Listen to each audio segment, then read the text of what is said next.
K뷰티가 위기라는 말 요즘 자주 들립니다. 그런데 해외에선 오히려 기회의 땅으로 불리고 있다면요. 화장품 섹터에 대한 분석. 김지민 기자 전해주세요. 안녕하세요. 뉴스톡톡입니다. 오늘은 그 K뷰티 산업, 특히 화장품 업계의 판도를 좀 깊숙이 들여다볼까 합니다. 요즘 뭐랄까 신세대 인디 브랜드들 성장세가 무섭잖아요. 네, 그렇죠. 이들하고 기존 강자들이 처한 현실, 그리고 앞으로 어떻게 될지 그런 이야기들을 좀 해보려고요. 핵심만 쏙쏙 뽑아서 정리해 드릴게요. 네, 좋습니다. 특히 그 2024년 하반기에 주가가 한번 크게 출렁했었잖아요. 아, 맞아요. 그때 다들 좀 걱정했었죠. 네, 그 이후에 K뷰티 산업이 어떻게 보면 다시 반등하고 있는데 그 배경에 있는 미국이나 유럽 같은 새로운 수출 시장, 이게 어떤 의미인지 데이터를 통해 좀 짚어볼 필요가 있어요. 아마 들으시는 분들도 그래서 K뷰티 앞으로 괜찮을까? 이게 제일 궁금하실 텐데 그 답을 좀 찾아가는 시간이 되면 좋겠습니다. 네, 좋습니다. 그럼 먼저 수출 데이터부터 볼까요? 이게 눈에 확 들어오네요. 2023년 하반기만 해도 일본 쪽이 강세였는데 네, 그랬었죠. 2024년부터는 미국, 유럽으로 이 무게중심이 확 옮겨가는 게 보여요. 아니, 대한민국 전체 수출에서 화장품이 10% 넘는다는 게 이거 정말 대단한 거 아닌가요? 맞습니다. 예전에는 이제 중국 시장이 거의 전부였던 시기 2015년, 19년도 있었는데 이제 완전히 판도가 바뀐 거죠. 미국하고 유럽이 핵심 동력으로 떠올랐어요. 특히 그 미국 시장에서 한국 화장품 수입 비중 이게 2024년 기준으로 22.4%까지 올라왔거든요. 와, 22.4%요? 네, 이게 전년 대비하면 5.9%포인트나 오른 거예요. 엄청난 상승세죠. 일본 내에서는 점유율이 40%를 넘어가고요. 40%? 이건 그냥 잠깐 유행하는 게 아니라 K뷰티의 위상 자체가 이제 구조적으로 바뀌고 있다 이렇게 봐야 합니다. 와, 구조적인 변화다. 그 변화를 이끄는 주역이 역시 그 APR, 달바글로벌, 실리콘투 같은 소위 인디 브랜드들이군요. 네, 바로 그 기업들이죠. 자료 보니까 이 회사들 성장세가 정말 놀랍던데 성공 비결이 뭘까요? 그냥 차별화라고 하기엔 뭔가 좀 더 있을 것 같은데요. 물론 차별성이 핵심이긴 한데요. 좀 더 구체적으로 보면 기존 서구권 시장에 없던 약간 빈틈 같은 카테고리를 잘 파고들었어요. 빈틈이요? 예를 들면 어떤 거죠? 에센스나 선크림, 클렌징 오일 같은 거요. 사실 서구권에서는 이런 걸 지금처럼 막 열심히 쓰진 않았거든요. K뷰티가 이걸 강점으로 내세운 거죠.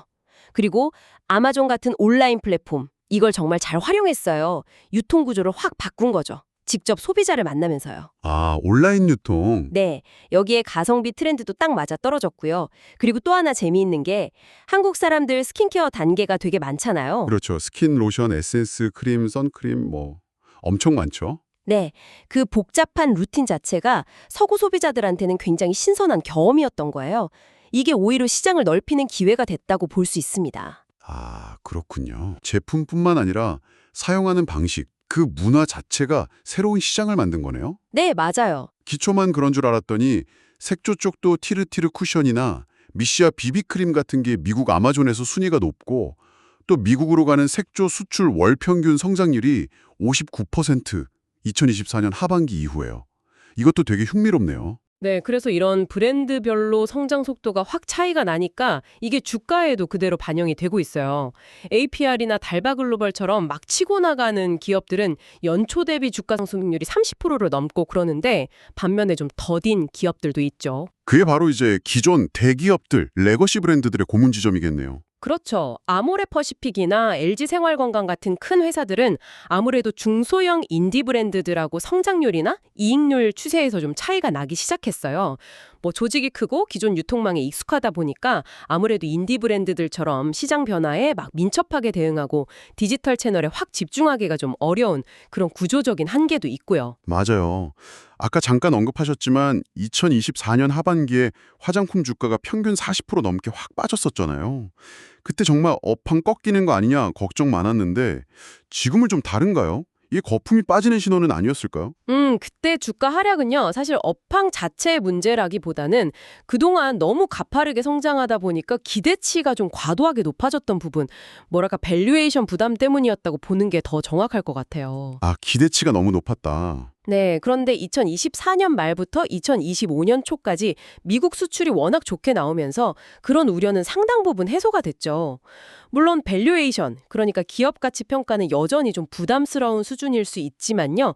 그래도 수출 중심의 중기 성장 사이클, 한 2025년에서 26년까지 이어질 이 성장 흐름은 여전히 유효하다고 봅니다. 성장 사이클은 유효하다. 네, 특히 그 ROE, 자기자본 이익률 있잖아요. 네. 이 ROE가 꾸준히 좋아지는 기업들은 좀 눈여겨볼 필요가 있어요.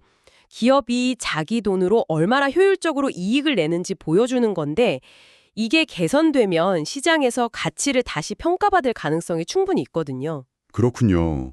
성장세는 여전하다는 말씀이신데 그럼 이 기세를 계속 이어가려면 앞으로 뭐가 중요할까요?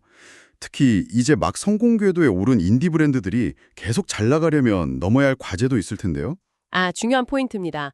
인디 브랜드들은 지금의 성공에 안주하면 안 되고 계속해서 연구개발, R&D에 투자를 늘리고 재무 구조도 좀 튼튼하게 만들어야겠죠.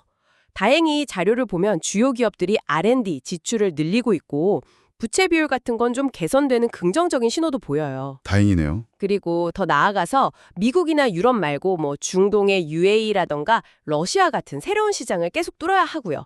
제품도 기초 화장품 외에 색조, 마스크팩, 아니면 홈뷰티 디바이스 쪽으로 좀 더 다양화할 필요가 있습니다. 홈뷰티 디바이스는 최근에 성장세가 약간 주춤하긴 했지만요. 네, 포트폴리오 다변화군요. 네. M&A, 그러니까 기업 인수합병을 통해서 몸집을 키우는 것도 하나의 방법이 될 수 있겠고요. 근데 무엇보다 중요한 건 어렵게 쌓아올린 그 브랜드 이미지, 인지도를 잘 관리하고 안정적인 유통망을 확보하는 것. 이게 지속성장의 핵심이 될 겁니다. 정말 흥미로운 흐름이네요. K-뷰티가 이제 단순한 유행이 아니라 한국의 진짜 중요한 수출 동력으로 자리를 잡았고 특히 인디 브랜드들의 그 역동적인 에너지가 시장 전체를 막 끌고 간다는 점이 참 인상 깊었습니다. 듣다 보니까 그럼 다음엔 또 어떤 K-뷰티 트렌드가 나올까 하는 그런 기대감이 드네요. 맞습니다.